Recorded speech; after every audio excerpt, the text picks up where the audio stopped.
The South African Prisoners Organization for Human Rights has raised concern that not all prisoners will be able to register ahead of the upcoming polls. The group claims that families and relatives won't be able to get identity documents to inmates on time. Institute of Election Management Services in Africa Executive Chairman Tselane joins us for more on that conversation. Mr. Tselane, good to have you, and thank you very much for your time. The question, of course, is around fulfilling the right to vote from jail and whether or not we are doing what we should be doing in terms of ensuring that prisons play a role, a civic role, and bringing the marginalized citizens, be it in prison, to exercise their democratic right. This time around, the question around the voter registration. One, the type of ID required to vote is being brought into question here. Why do we need the type of ID as opposed to maybe a prison number?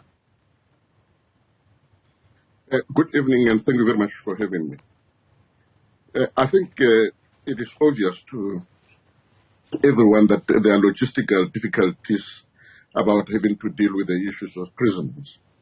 And when the Constitutional Court made its decision for prisoners to have the right to participate, the Commission had to put in place some kind of mechanism that would be able to assist in that particular process. And I think the measures that have been put there are to a large extent sufficient. And the issue of the requirement to use a national identity document is in the legislation.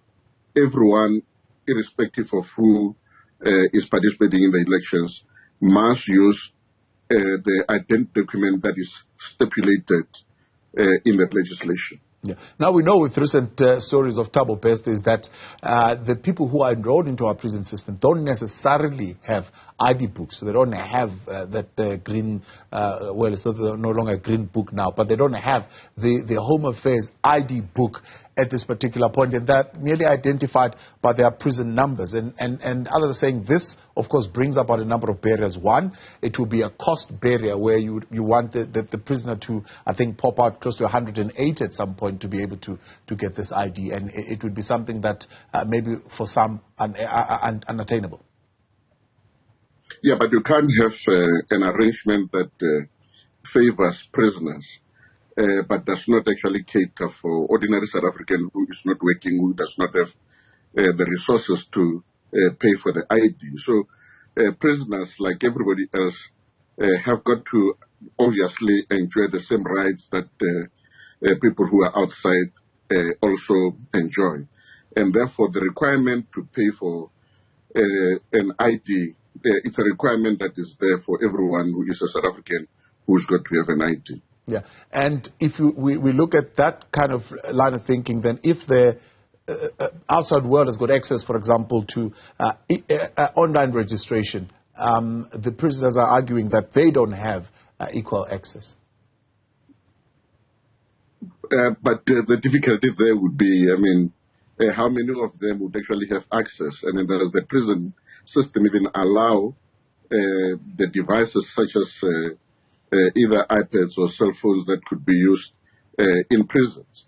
You know, so there are rules that have got to be observed by prisoners that are separate from the electoral processes.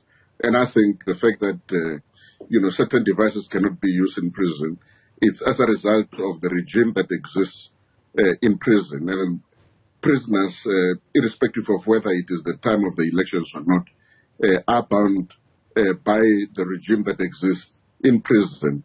The only privilege that they get is obviously for the Commission to make arrangements for them to be able to participate in the process. As I've indicated, it is a difficult one, but the mechanisms that have been put in place, I think, are sufficient to enable prisoners to participate in the process.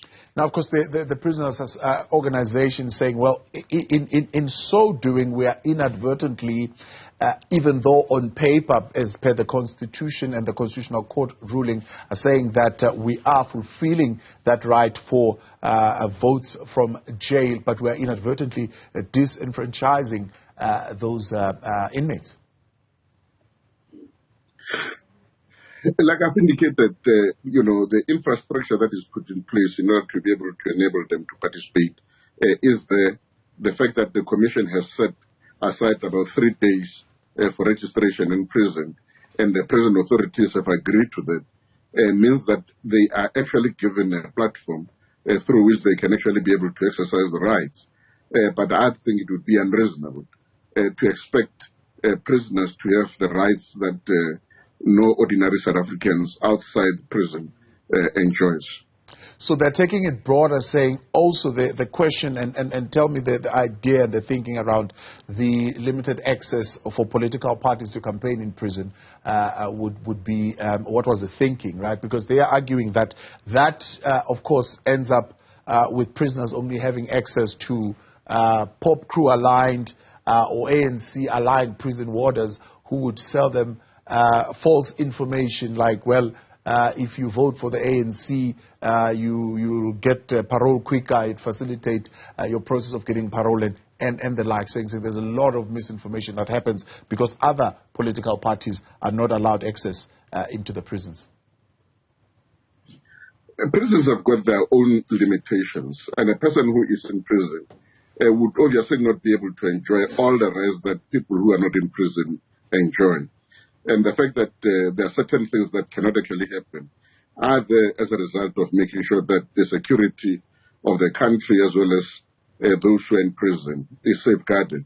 And I don't see anything wrong really if political parties are not able to go into prison to canvass for support, particularly because it might endanger the security arrangement that is already there in prison.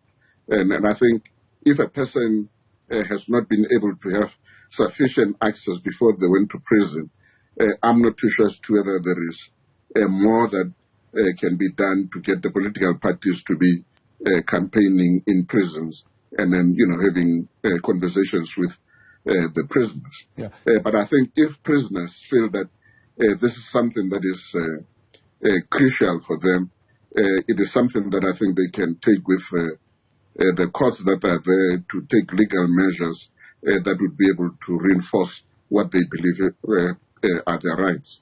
Is it something as simple as what they would want to believe, a quick fixed amendment to the Electoral Act would certainly do the job? It would give us some proper legal mechanism that we can embark on to be able to prevent what they call a constitutional dilemma come at least the next local government elections. Changing the legislation is not a problem. The question is whether in those changes that would be enacted, you would actually be now making prisons vulnerable, particularly at the security level. So there are quite a number of things that have got to be considered before you even think of introducing the legislation that would be able to cater for the issues that have been raised. The issue of security for prisons is very, very important, not only for prisoners, but for the country as a whole.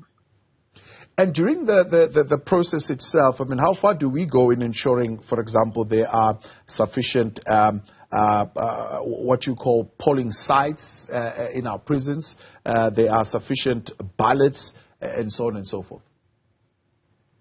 Well, that is done in consultation with prison authorities. The commission, when it comes to the elections, by the time they go to prisons, they already know how many people are registered in the specific prison.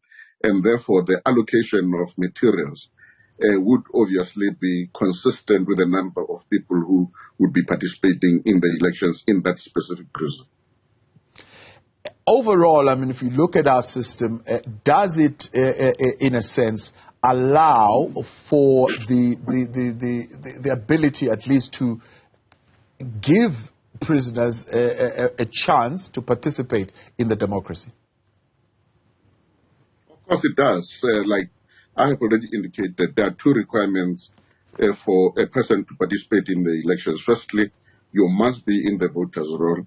And secondly, you must have access to the materials that are used in the elections, which is the ballot papers, etc. And the fact that the Commission does create mechanism for prisoners to be able to register, like it is currently happening. And the fact that on the day of the elections or during special votes, prisoners would be given an opportunity again to cast a vote, those who are registered. I think is sufficient mechanism and measure to make sure that prisoners are able to participate in the electoral process. I don't think there is anything more that the Commission can do other than firstly providing a platform for registration and secondly making sure that those who are registered are able to cast their vote.